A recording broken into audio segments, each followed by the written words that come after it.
सभी को नमस्ते। तो आज हमारा एक विषय रहेगा पेट साफ़ करने के लिए कि पेट साफ़ कैसे करें। जैसे हमने तत्काल अपना पेट साफ़ करना हो, फ्रेश होना हो, जिनको कब्ज़ की शिकायत है उनके लिए भी और जिनको कब्ज़ की शिकायत नहीं है उनके लिए भी। तो सभी के लिए ये कुछ अभ्यास हैं, मैं बताऊंगा। लेकिन मैं सबसे पहले पूछना चाहूँगा कि फ्रेश होना अच्छी बात है या गलत बात है? अच्छी बात। हाँ बोलो, आगे जो बैठे हैं ना वो बोलो। वही नहीं हो पा रहे और वही नहीं बोल रहे। जब हम कोई फिजिकल एक्सरसाइज करें तो हमारा पेट साफ़ होना चाहिए या पेट भरा हुआ होना चाहिए? साफ़ होना चाहिए ना। तो पेट में अगर हमने खाना खाया है, अगर वो खाना और या हमने जो पहले खा चुके, जो पचा चुके, वो जिसको वेस्ट मटेरियल, जिसको मल बोलते हैं, वो होना चाहिए? नहीं होना चाहिए ना। तो फिजिकल जब हम एक्सरसाइज करेंगे तो उसका दुष्प्रभाव कहाँ पे पड़ेगा? बॉडी पे, पूरे शरीर पे असर पड़ेगा, एक जगह ही नहीं। तो पहले पेट साफ़ होना बहुत ज़रूरी है।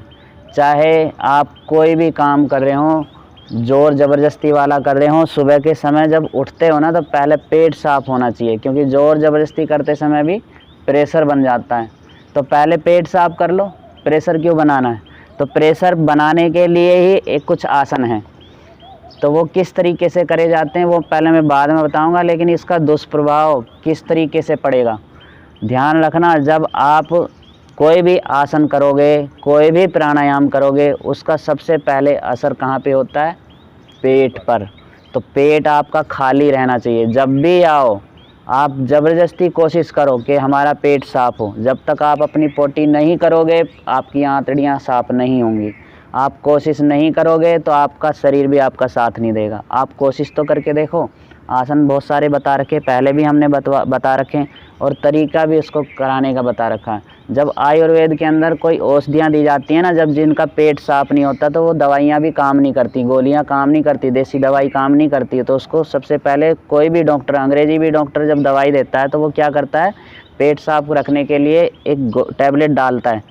तो उसमें टैबलेट वो पेट साफ़ रखने के लिए कि जो आपका मल है ना वो ठीक से बॉडी से बाहर हो जाए। उससे मल निकलने से कितना असर पड़ता है बॉडी पे कि आप अपने आप को फ्रेश महसूस समझते हो।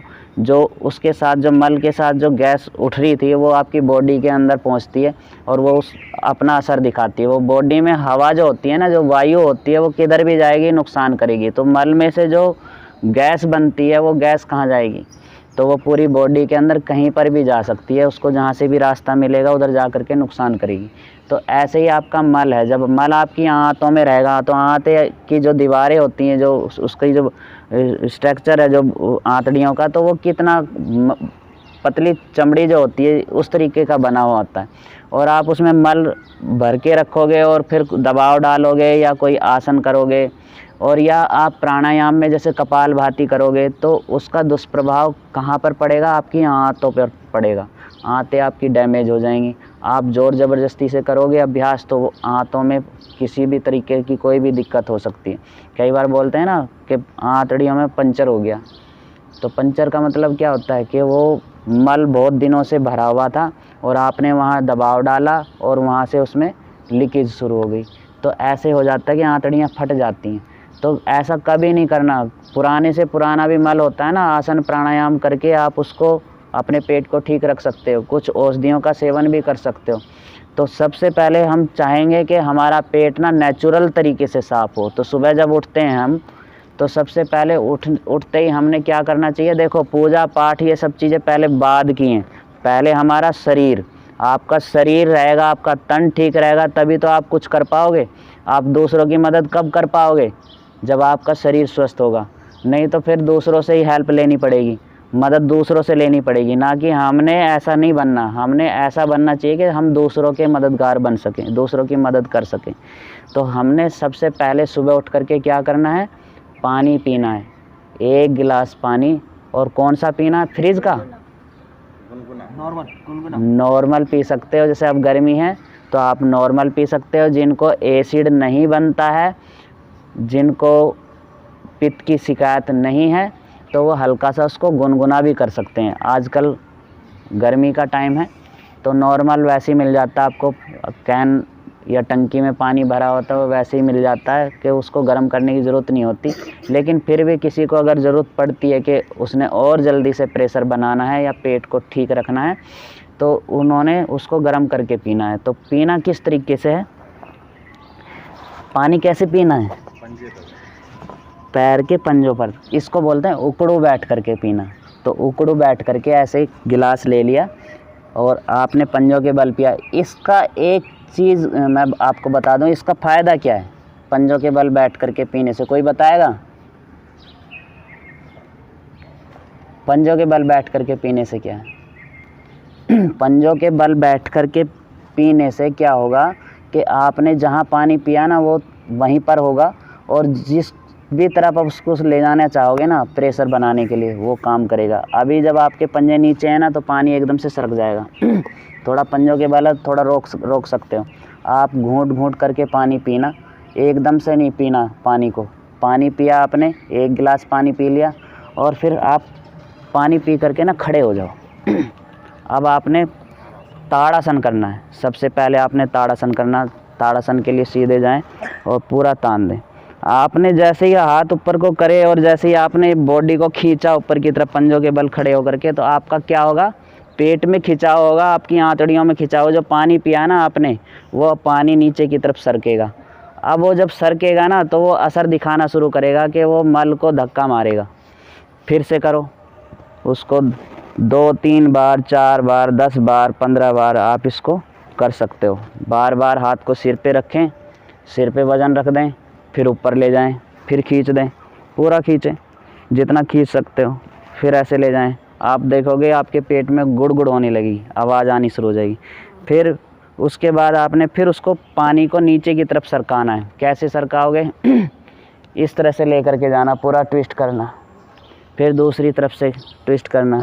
आपने देखा ना जब आयुर्वेद के अंदर कोई पेशेंट होता है तो वो क्या करते हैं, अनीमा देने की जगह ना वो शंख प्रक्षालन करवाते हैं।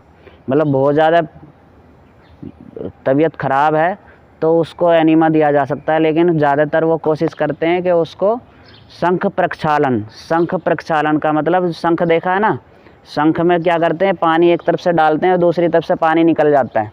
ऐसे ही हमारी बॉडी का है, हम भी ऐसे निकाल सकते हैं, लेकिन तरीका है, ठीक है ना।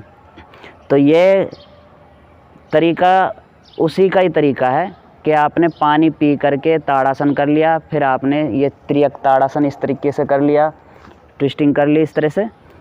अब आप देखोगे कि आपका पूरा पेट ट्विस्ट हो रहा है, पूरा खींच रहे हो इसको। अब ये ध्यान दे लो कि मैंने कैसे हाथ रखा हुआ है, ठीक है ना। वीडियो में देख लेना बेशक बाद में। ये हाथ ऐसे जाएगा, ये हाथ कंधे पे जाएगा, कंधे को भी खींचना है और इसको पूरा ट्विस्ट करना है, घुमाना ऐसे। कंधे पे जो हाथ रखा है ना वो इधर को खींच रहा है और ये वाला हाथ उधर को जा रहा है, ऐसे कोशिश करनी है, ऐसे ऐसे पूरा ट्विस्ट कर लिया। अब आपने क्या किया, खड़े होकर के किया, फिर आपने यहाँ से कर लिया। अब आपने घुटने पे से करना है। कैसे करना है, इस तरह से बैठ जाएं और दोनों हाथ की हथेली इस तरह से बाहर की तरफ देना है और ज़ोर मारना है। हाथों को तो इस तरह से धक्का देना है और पैरों को बाहर की तरफ धक्का देना है, यानी घुटनों को बाहर की तरफ देना है। अब देखो मेरे को डकार आ गई क्योंकि वो सुबह पानी पिया हुआ था, वो गैस निकली नहीं और वो अब गैस निकली है। तो वो गैस निकली है तो पानी अब जो होगा या बॉडी के अंदर कुछ भी होगा वो सरका होगा। अब यहाँ से इसको इस तरह से दबाव देना है। मैंने कहा ना घुटने बाहर की तरफ जोर मारने हैं, हाथों से अंदर की तरफ जोर मारना, तो उसका असर कहाँ पे होगा, आपके पूरे पेट पर होगा। तो इस तरह से धक्का देते हुए और ये घुटना ना नीचे तक जाएगा पंजे की साइड में, इस तरह से ट्विस्ट करना है। फिर दूसरी साइड से इसको भी ऐसे करना है, पूरा इस गर्दन को पीछे ले जाए अब, ठीक है ना। इस तरीके से पूरा ट्विस्ट कर लिया। अब देखेंगे आपके पेट के निचले हिस्से पे ज़ोर पड़ रहा है, इसको धक्का देने से पेट के बिल्कुल निचले वाले हिस्से पे ज़ोर पड़ रहा है, इसी से प्रेशर बनना शुरू हो जाएगा। आप जा सकते हैं फिर उसमें फ्रेश होने के लिए, लेकिन ध्यान रखना जो अभी यहाँ पे बैठे हुए अगर इसको करेंगे ना अभी प्रेशर बन जाएगा।